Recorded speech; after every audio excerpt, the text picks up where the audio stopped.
Buenas tardes, estimadas amigas y queridos amigos.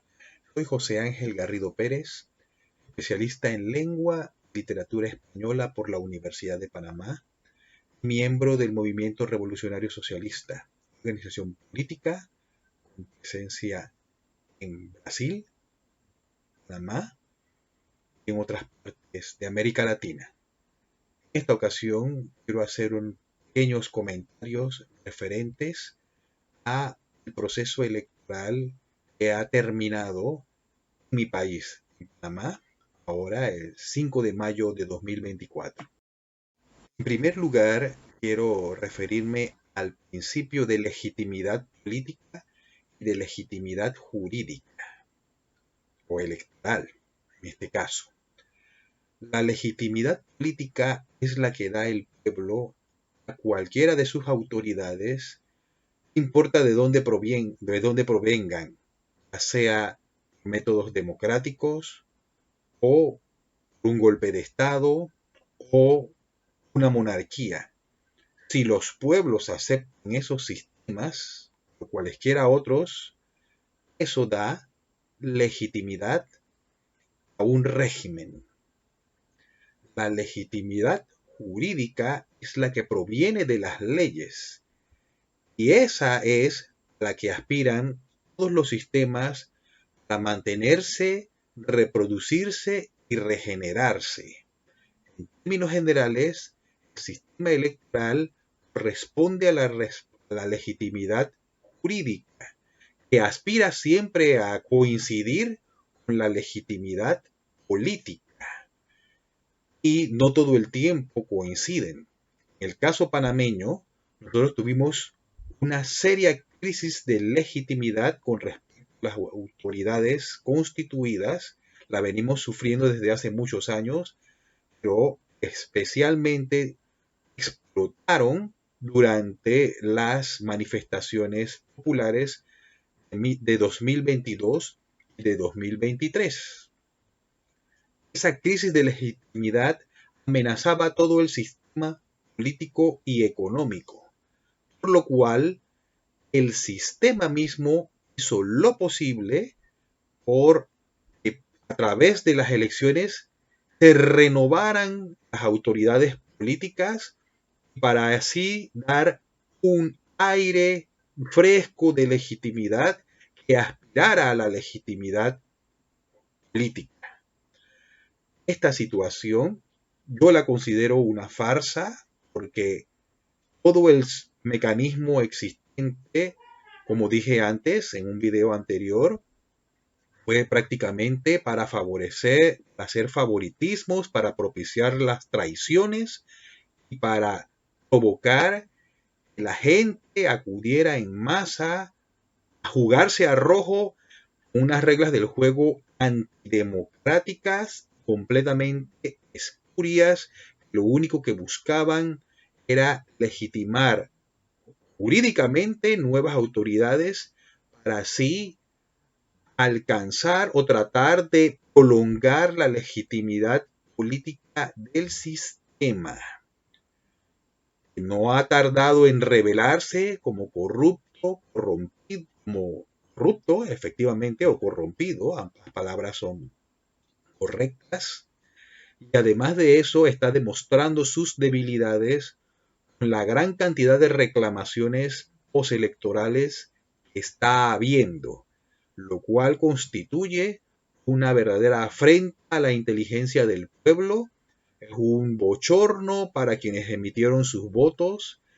La población en masa decidió arriesgarse a emitir sus votos para tratar de ganar las elecciones, y resulta que una minoría, mayoritaria entre comillas, la mayor de las minorías es la que va a determinar la dirección del órgano ejecutivo, en general de la administración del Estado en el país.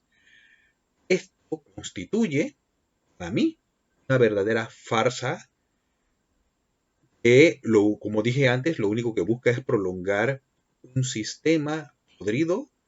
No van a cambiar, porque resulta, como explicaré posteriormente, desde una perspectiva del análisis político burgués, todos esos mecanismos de matraqueo, de traición y de virar la casaca ahora están rindiendo los frutos de la decepción, de la polarización y probablemente de la represión en un futuro muy próximo. Lo primero que quiero observar ahora es que ha habido algunas reacciones de propulsores de ciertas candidaturas y de gente y de políticos desilusionados con la selección que realizó un sector minoritario pero más homogéneo del pueblo en las votaciones para la presidencia de la República. Dicen, por ejemplo, ganó la corrupción, pero democráticamente, como dice el doctor Rubén Blades. O como dicen otros, aquí no importa que haya un problema de corrupción, la gente está viendo que quiere resolver sus problemas inmediatos, no les interesa ese discurso. En otras palabras, lo que quiero decir es que hay esfuerzos para echarle la culpa al pueblo por la elección de uno de los peores candidatos que haya habido en la historia del país, de lo cual hablaré posteriormente. Pero, ¿por qué se empeñan en echar la culpa al pueblo si el pueblo, como dije, decidió aceptar las reglas del juego, decidió ir con entusiasmo a enfrentarse electoralmente a las fuerzas contra las cuales decidieron oponerse a las fuerzas del abuso, del atropello, de la corrupción, del asesinato, del robo descarado? ¿Mm? Decidieron enfrentarse a ellos y hubieran podido ganar contra eso como pueblo. ¿Mm? Este es un enfoque completamente burgués, no es un enfoque socialista. El enfoque socialista lo acabo de mencionar con anterioridad. Es un problema del sistema. Pero hablemos en términos burgueses para hacer un poco ese ejercicio. La culpa, desde esa perspectiva, no es del pueblo. La culpa la tienen los políticos, que fueron incapaces, sobre todo el segundo y tercer lugar que fueron más votados, fueron completamente incapaces de llegar a acuerdos, a entendimientos y de propiciar el ambiente para el enfrentamiento contra la candidatura de una persona que es patrocinadora y es propulsora de algunos de los peores crímenes cometidos en la historia republicana de este país, de Panamá. Además, muy cercano al expresidente de la República, Ricardo Martinelli, que ahora se encuentra asilado y que ha sido condenado por delitos de blanqueo de capitales. Eso no se lo quita a nadie. El señor José Raúl Mulino era ministro de Seguridad cuando ocurrieron las grandes manifestaciones en Bocas del Toro, en Changuinola y en Colón. Y sobre su responsabilidad cae que alguien debió haber impartido las órdenes de haber asesinado a un poco de gente en esas manifestaciones. Además de otras irregularidades en las que ha sido mencionado. En otras palabras, nosotros tenemos aquí un problema de la escasa o nula capacidad de los políticos de llegar a entendimientos para enfrentarse a estas cosas. No le vengan a echar la culpa al pueblo. El pueblo fue a votar por quienes ellos creyeron que podían enfrentar mejor la situación, pero resultó que ninguno de ellos era capaz por sí solo de enfrentarse a eso.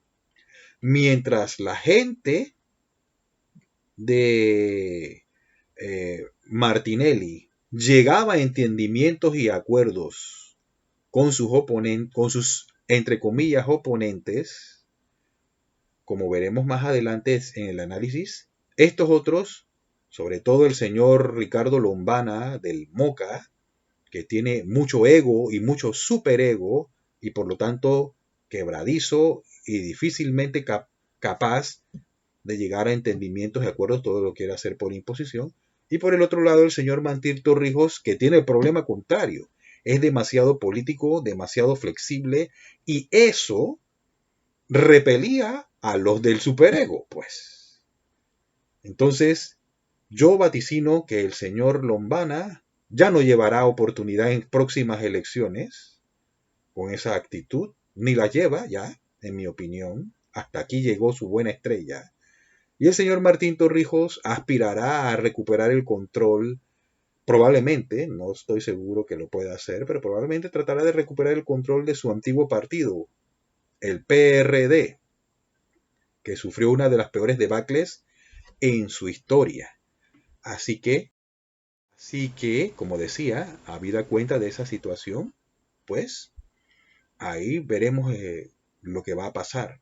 Pero en mi opinión, ya ninguno de esos dos señores lleva oportunidad desde una perspectiva de la democracia burguesa para otras elecciones.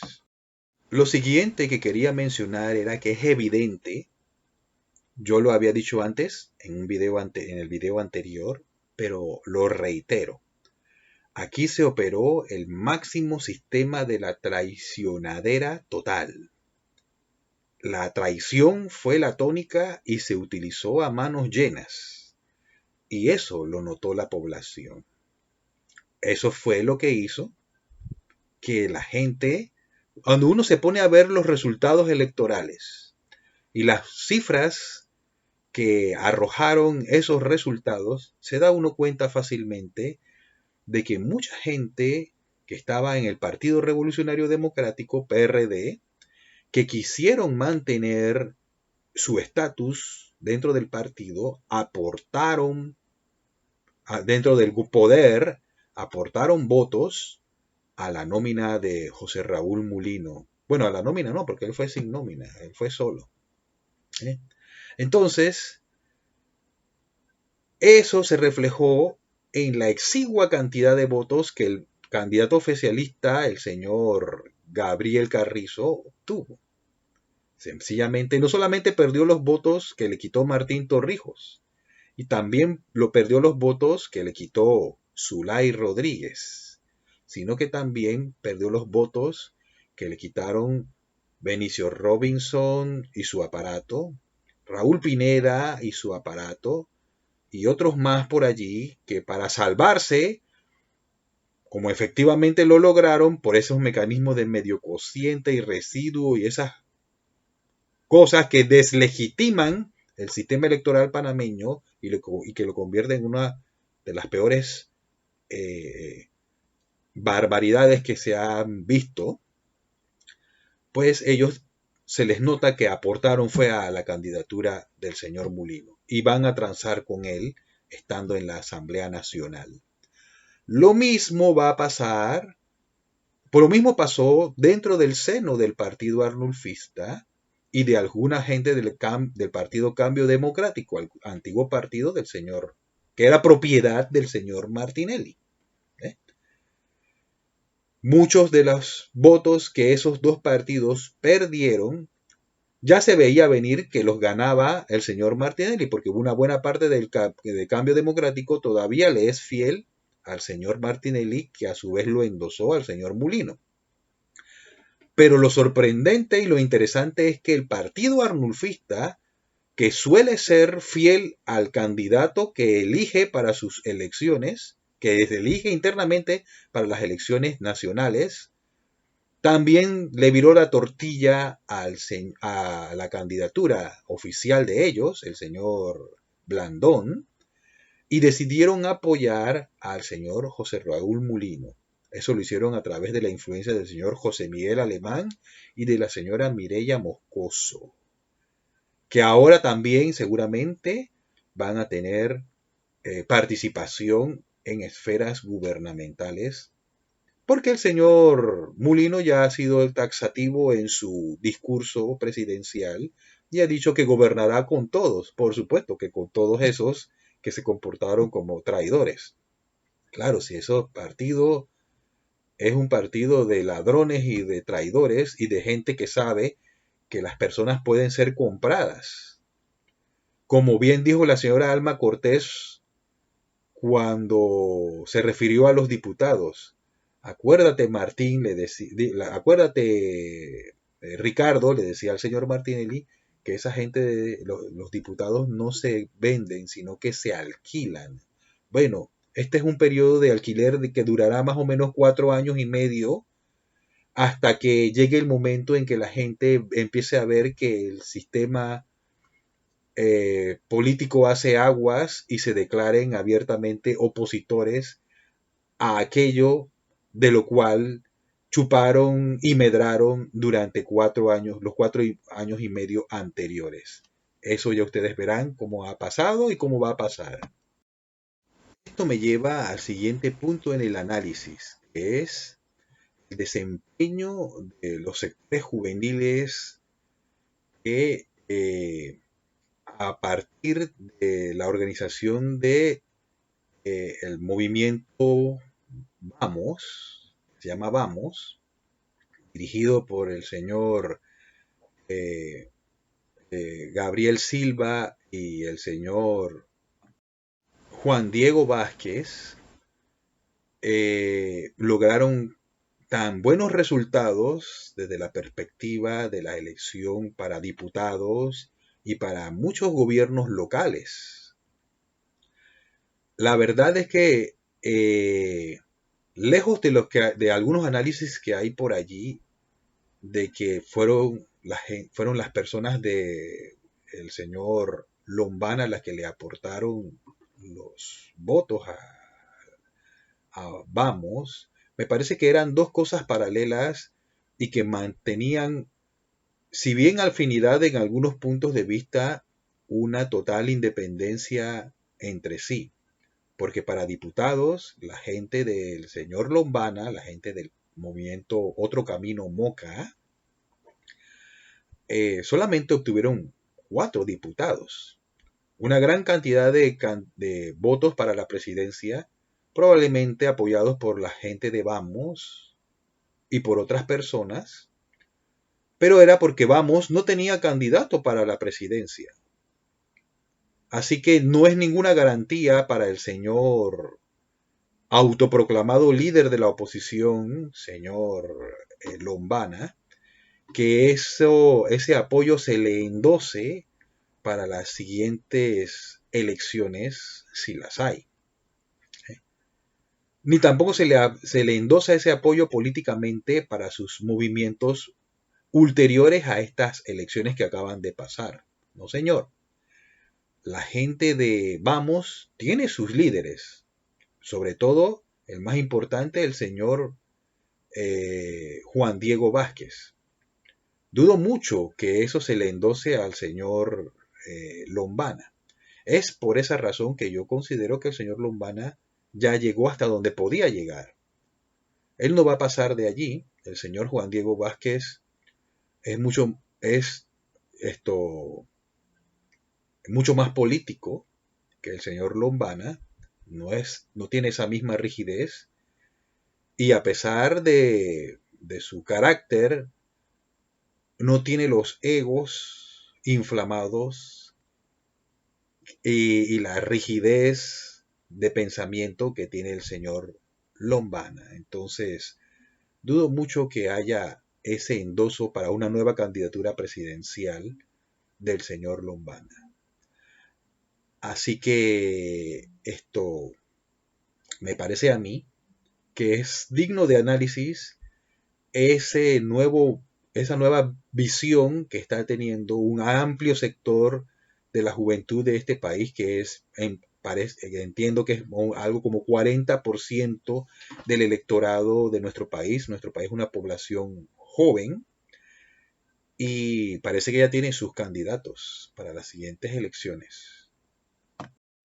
Por último, quisiera referirme brevemente a la candidatura de la señora Zulay Rodríguez y de la apreciable señora Maribel Gordón. La candidatura de Zulay Rodríguez evidentemente no contó con la quiesencia de la mayoría de la población. Por más que ella encendiera discursos, su comportamiento errático la situación de sus extrañas, dudosos comportamientos políticos jurídicos. No quiero referirme a que se la señala por haber participado en el asesinato de alguien, el caso de los lingotes, etcétera. Sobre ella, no quiero referirme a eso porque la verdad es que sobre ella pesa mucha, muy pesada baldón y suciedad, pero eso le ha pesado a ella para la voluntad electoral. Una cosa es hablar y decir y otra cosa es hacer y actuar. Y no me extrañaría, hasta he recibido información de que rápidamente fue a ponerse a las órdenes del señor Ricardo Martinelli, a quien fue a visitar a la embajada de Nicaragua, donde se encuentra protegido, abroquelado, mientras pasa lo último del temporal. Era interesante ver cómo cambiarán mucha gente la casaca. Lo he estado notando, incluso en mi vecindario. Dentro de mi vecindario me gusta, yo salgo a correr todos los días, hago un poco de ejercicio y un poco de banderas y casas de gente que no, o las ocultaban o no las tenían, no las mostraban, quizá por pena, quizá por temor a lo que pudiera pasar. Pero alguna gente ha sacado banderas del partido de Ricardo Martinelli, que se llama como él, RM. Entonces, ahora luego de las elecciones, en otras palabras, mucha gente ha adoptado el comportamiento oportunista y acomodaticio. Esto lo he visto en muchas partes de la ciudad. Donde no había antes esa decoración, ahora la hay. Porque la gente, alguna gente donde huele que está el poder, allí quieren caminar y pasar, buscan que lo identifiquen. Eso es parte de de la naturaleza humana. Es parte de una sociedad en donde la traición se ha convertido en una especie eh, es gracioso, pero es una especie de tónica del comportamiento. Es parte de la naturaleza humana. Algunos la padecen. Bueno, eso lo he visto. La señora Zulay Rodríguez es una maestra de la traición. Así que ahí está. Ahora puesta a órdenes del señor Martinelli, cuyo delfín, cuyo protegido, cuyo pupilo, el señor Mulino, se ha convertido en presidente gracias en gran parte a él. Y bueno, asimismo mucha gente está. Habrá muchos más con el mismo comportamiento. Respecto a la profesora Maribel Gordón, no hay duda de que es una mujer de reputación irreprochable. Dentro de la izquierda es una mujer a la que se le reconocen sus cualidades. Las demostró en las elecciones. ¿Saben cuál era el grave problema que tenía la señora Maribel Gordón?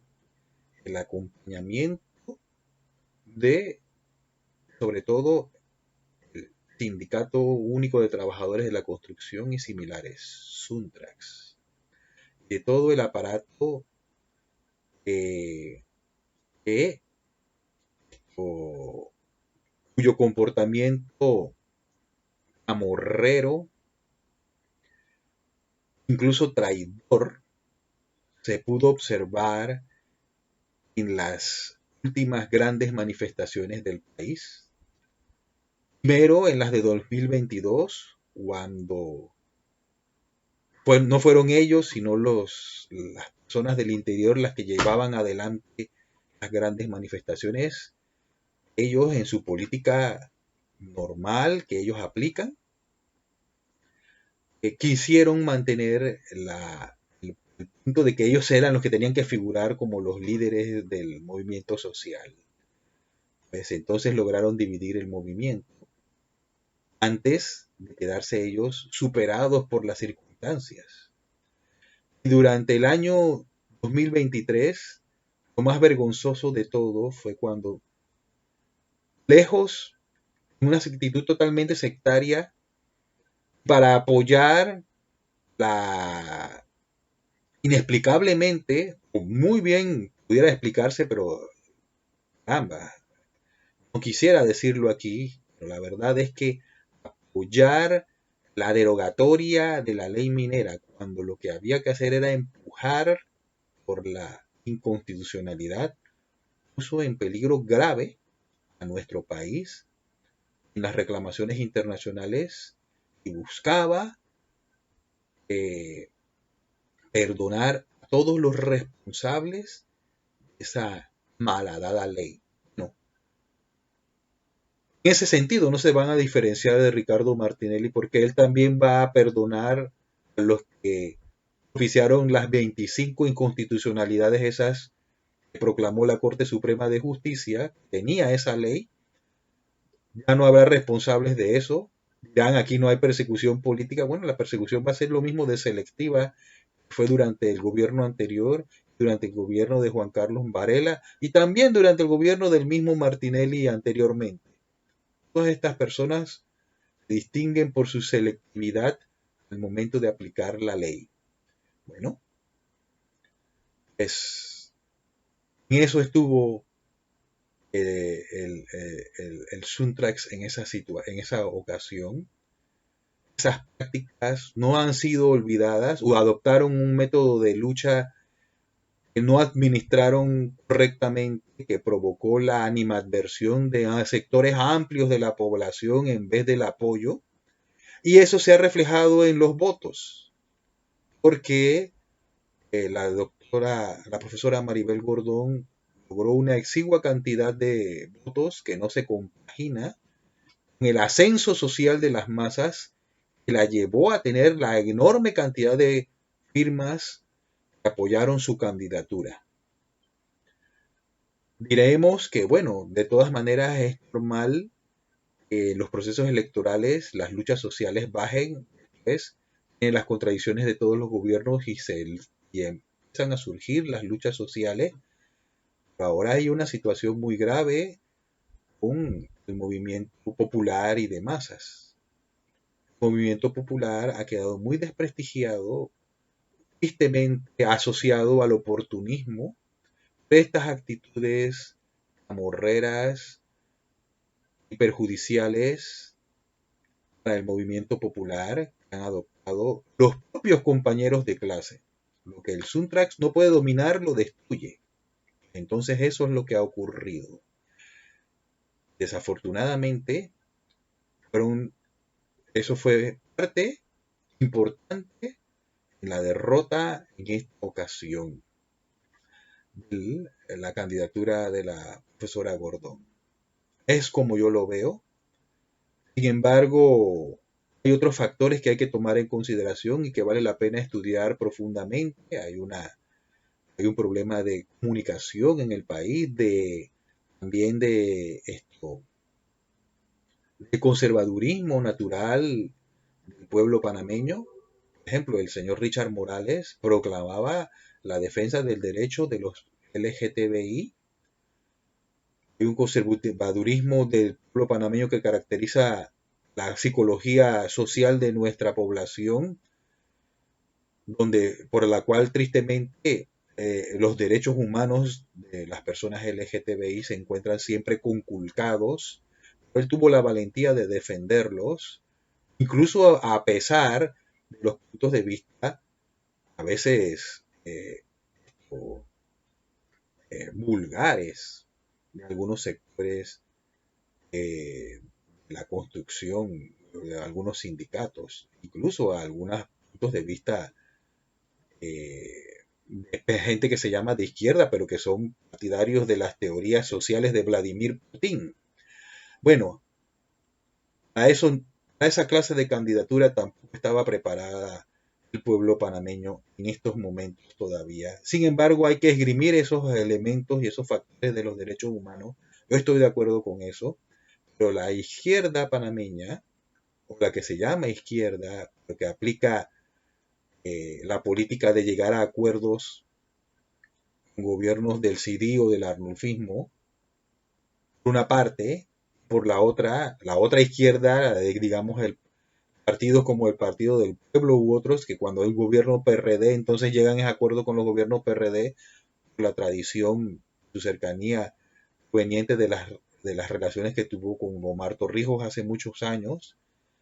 Bueno, esas izquierdas oportunistas, acomodaticias, que llegan a acuerdos contra la propia clase, llegan a acuerdos con la clase burguesa para atentar contra la propia clase, para destruir todo, con tal de que nadie domine entre ellos el movimiento social. Pues esa izquierda nos lleva muy mal, es la que fue derrotada en las elecciones presidenciales. Van a tener que perdonar, quizá, bueno, ya no tengo ningún problema en que me vengan con algún cuento, no les tengo miedo tampoco. Las actitudes camarreras a mí no me afectan ni me intimidan. Aquí las cosas hay que decirlas públicamente para que sirvan de aldabonazo, para que así como ha habido un movimiento juvenil fuera de nuestras organizaciones populares, está llevando adelante unas iniciativas que están favoreciendo ese sector, esos puntos de vista diferentes en la población. Asimismo también nuestros sectores sociales populares, nuestra juventud copada en las universidades, por ejemplo, eso debe hacerse las introspecciones y las autocríticas necesarias para poder llevar adelante un proyecto diferente que tenga posibilidades de éxito o electoral o revolucionario. El proyecto diferente, en mi opinión, es el enfoque revolucionario. En ese sentido, no quiero cerrar aquí esta intervención sin felicitar al, al, al sindicato de la Coca-Cola, a la federación de entidades y de sindicatos afiliados a la FUCLAT, que en mi opinión tuvieron la posición correcta, la posición revolucionaria, la de denuncia del sistema jurídico político que buscaba legitimar la posición electoral para darle mayor vuelo y vida a un sistema podrido, aupado y promovido tanto por la oligarquía nacional como por el imperialismo norteamericano, que no ocultó meterse, porque estaba, la verdad, descaradamente interviniendo en el proceso electoral panameño. Eso lo detectaron los compañeros de la FUCLAT.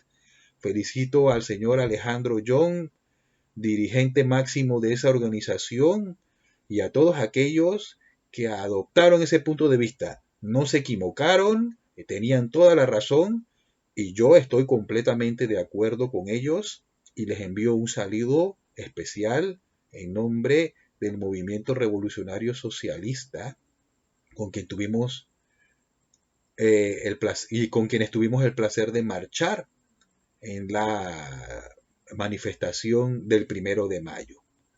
Con esto termino mis razonamientos, por ahí vendrán más. Un saludo cordial y buenas noches.